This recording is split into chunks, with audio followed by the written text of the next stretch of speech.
Bonjour à toutes et à tous, bienvenue dans Health Talk, votre podcast dédié à la santé, à l'industrie pharmaceutique et surtout aux acteurs qui contribuent à améliorer ce secteur tout le temps, tous les jours. À l'occasion de ce CleanVest 2025, nous avons le plaisir de recevoir sur notre plateau le docteur Mourad Touati qui est directeur du centre de bioéquivalence chez Saïdal. On va parler de cette histoire de bioéquivalence, de son importance pour l'industrie pharmaceutique, pour le générique en Algérie, surtout sur le plan réglementaire et sur le plan sécurité. Et on va parler avec lui aussi des perspectives du centre de bioéquivalence. Docteur Touati, bonjour et merci d'avoir répondu favorablement à notre invitation. Merci, c'est moi qui vous remercie de m'avoir reçu sur le plateau de Health Talk. Merci beaucoup, docteur Touati. On va commencer, on va rentrer dans le vif du sujet. Pouvez-vous nous expliquer le rôle essentiel du centre de bioéquivalence dans l'assurance qualité des médicaments génériques en Algérie et surtout, comment se fait le travail pour obtenir la confiance du patient? Bon, pour le centre des études de bioéquivalence, comme vous le savez, sont des études qui sont obligatoires pour les médicaments génériques. C'est la seule façon pour s'assurer que les médicaments génériques procure la même sécurité et le même effet thérapeutique que le médicament de Princeps. Parce que le médicament Princeps, il a subi toutes les études toxicologiques, pharmacologiques et cliniques. Par contre, le médicament générique, comme il est exonéré des essais cliniques, c'est la seule façon de s'assurer de son efficacité thérapeutique chez le patient. Comme ça, on va rassurer et le patient, le médecin et le pharmacien, et aussi on fait rassurer et gagner de l'argent à l'État parce que l'État aussi pourra traiter le grand nombre de malades, de populations avec le moindre frais. Le centre de bioéquivalence, il fait donc des études, des essais cliniques, des médicaments sur des volontaires sains. Donc on fait appel à des volontaires pour justement essayer, recevoir le médicament et faire l'essai. Maintenant, vous m'avez dit comment ça se passe, l'essai de bioéquivalence. Donc au début, donc, on commence par la préparation du protocole qui est une phase extrêmement importante parce que dans le protocole, on va présenter et on va détailler l'examen, les étapes en détail et on va les soumettre au comité éthique en premier. Le comité éthique, donc, c'est un comité savant. Indépendant aussi. Indépendant, donc qui n'appartient ni au centre ni au ministère. Donc, ce sont des scientifiques et aussi des populations, c'est-à-dire des gens de la société civile. Le comité éthique, il y a les professeurs de médecine, les professeurs de pharmacie, vous avez un imam, vous avez les représentants de la... Oui.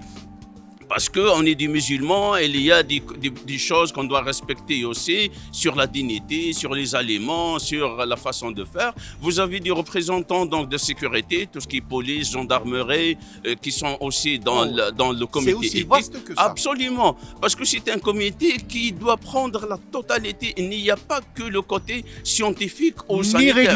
Ni réglementaire. C'est un sujet humain. On travaille avec des humains et on ne peut pas tout se permettre avec des humains. Ce n'est pas comme, j'allais dire, une souris de laboratoire où on fait le test, à la fin, une dose de chloroforme et on euthananise la souris et fini. Eh bien, justement, vous avez mis le doigt sur la question principale. Aujourd'hui, avec les principaux défis scientifiques et réglementaires auxquels votre centre est confronté, comment vous les surmontez justement tout ça? Comment vous le surmontez? Comment vous garantissez des études fiables et surtout conformes aux standards internationaux? C'est l'objectif. Nous savons qu'avant la création du centre de bioéquivalence, il y a 3 centres en Algérie. Vous êtes le seul opérationnel jusqu'à présent. Comment vous surmontez tous ces obstacles, surtout pour répondre aux exigences à l'international?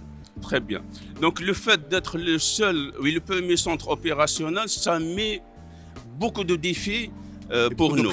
Absolument, beaucoup de pression, beaucoup de défis parce que là, on est en train de préparer le chemin et les protocoles pour tout le monde. Donc tous les acteurs apprennent avec nous, les comités éthiques. C'est vous. Absolument, les comités éthiques, le ministère. Donc c'est nouveau pour tout le monde.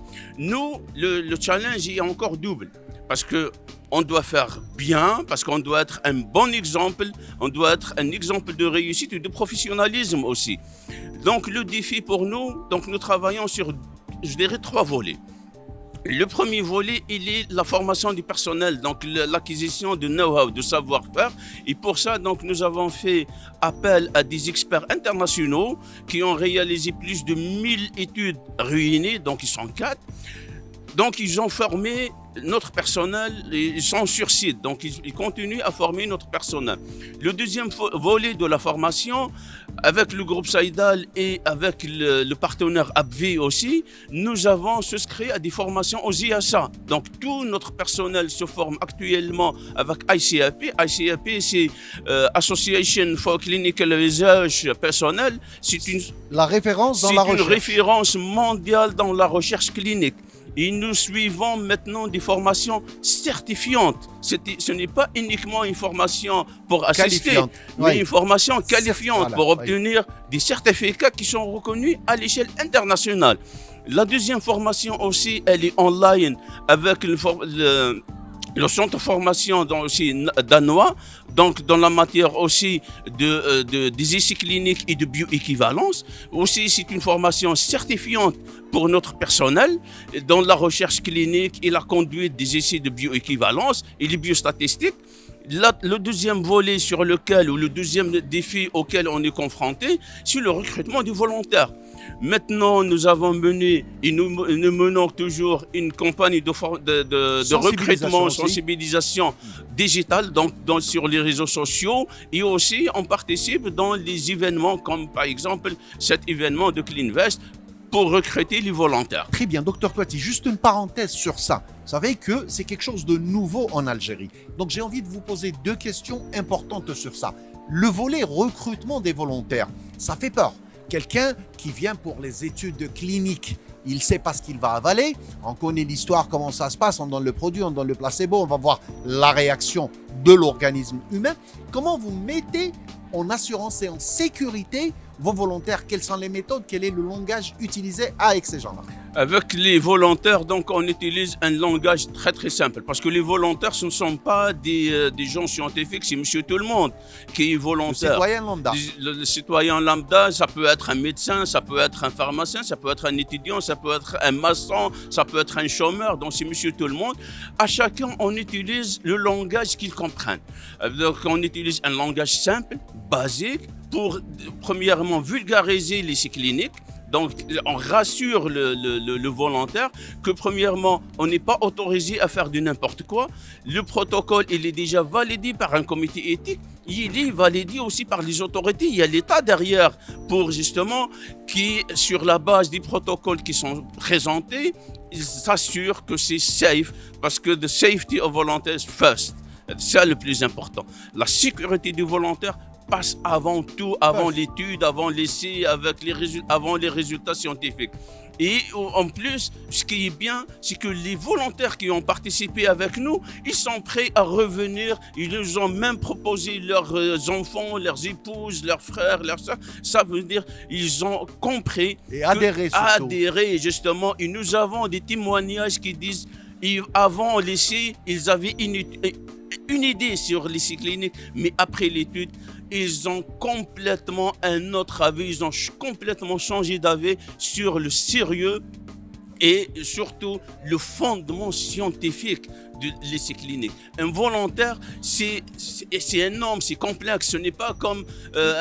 donc on est prêt à te recevoir. In vivo, pas in vitro, donc c'est très... C'est in vivo, et en plus avec Algérien, finalement on découvre aussi que l'Algérien est très exigeant en matière de confort, en matière de santé, sécurité, de parce santé. qu'il s'agit de sa santé, c'est le plus important. Docteur Touati, allez, on va mettre le doigt sur un volet aussi très très important.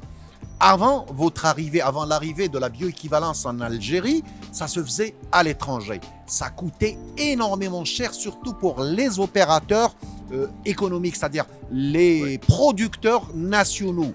Comment ils ont perçu ce volet-là, c'est-à-dire la création du centre de bioéquivalence en Algérie? Comment les opérateurs économiques, les producteurs nationaux ont pris ça Et concrètement, qu'est-ce que ça apporte à l'État? Bon, comme c'est une nouveauté, c'est vrai, les sponsors, comme on dit, donc les promoteurs, ils nous ont contactés, donc on est en contact avec eux et ils nous demandent surtout sur le savoir-faire, la maîtrise scientifique, parce que comme vous le savez, un essai de bioéquivalence, c'est un essai qu'on fait une seule fois dans la vie des médicaments. Tant qu'il n'y a pas un changement majeur, on ne fait pas les études de bioéquivalence tout moment.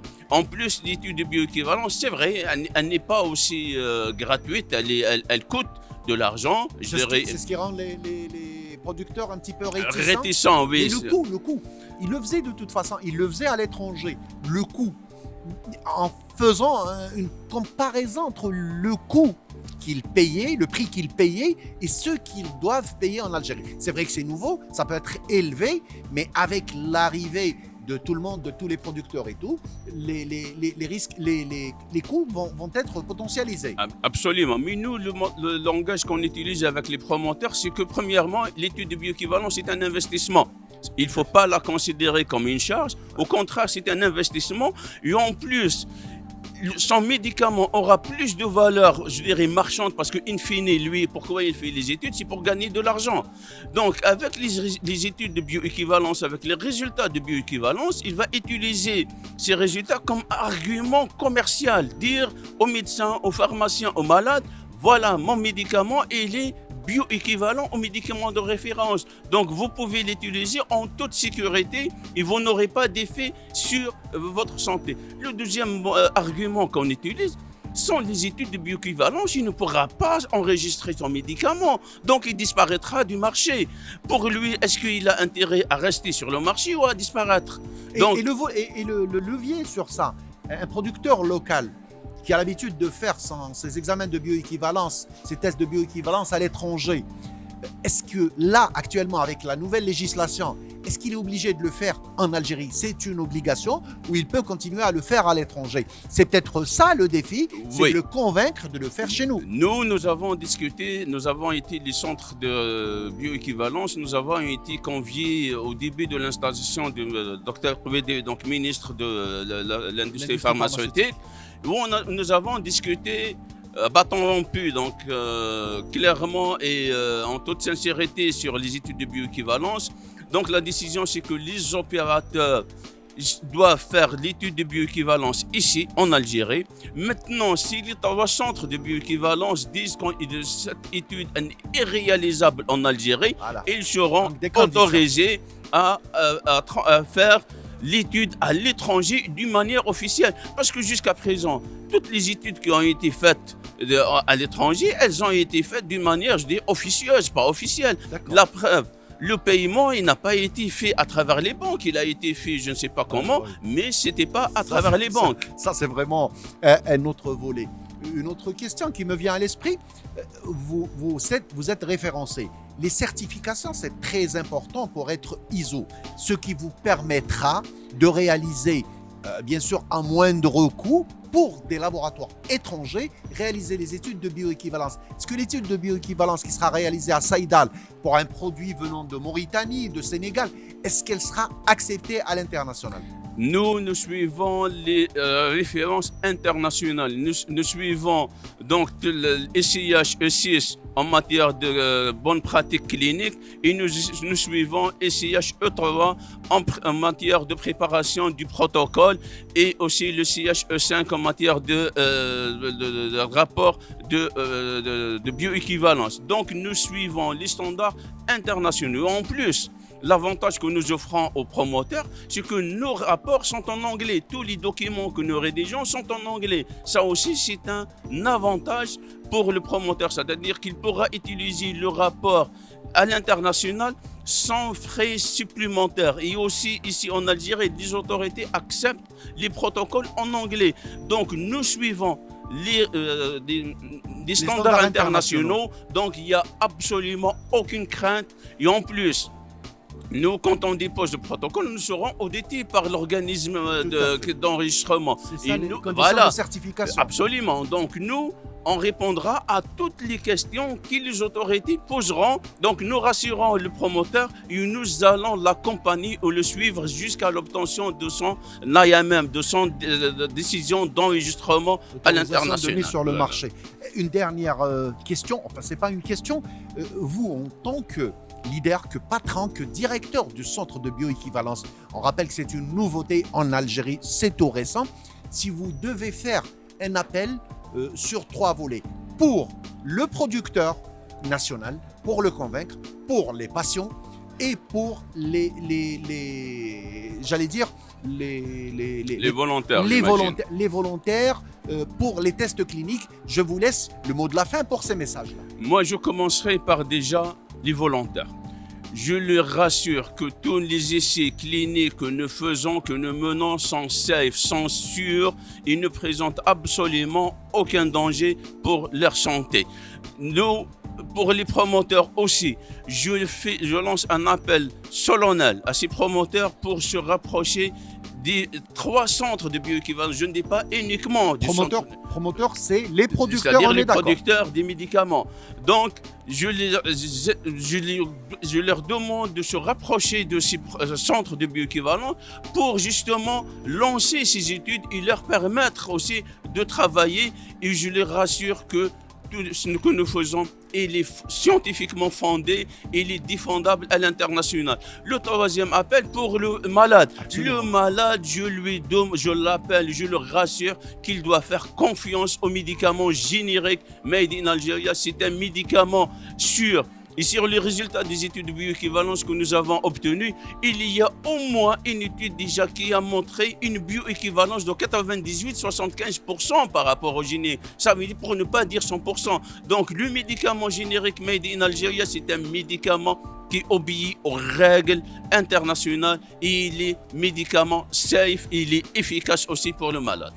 Merci beaucoup, Dr Mourad Touati. Je rappelle que vous êtes le directeur du centre de bioéquivalence chez Saïdal. Merci pour toutes ces explications. Merci à vous, madame, monsieur, de nous avoir suivis sur notre podcast Il Talk. Le podcast préparé et réalisé par Nafsi, présenté par Dr Fatah Bada. Merci de nous avoir suivis. À très bientôt.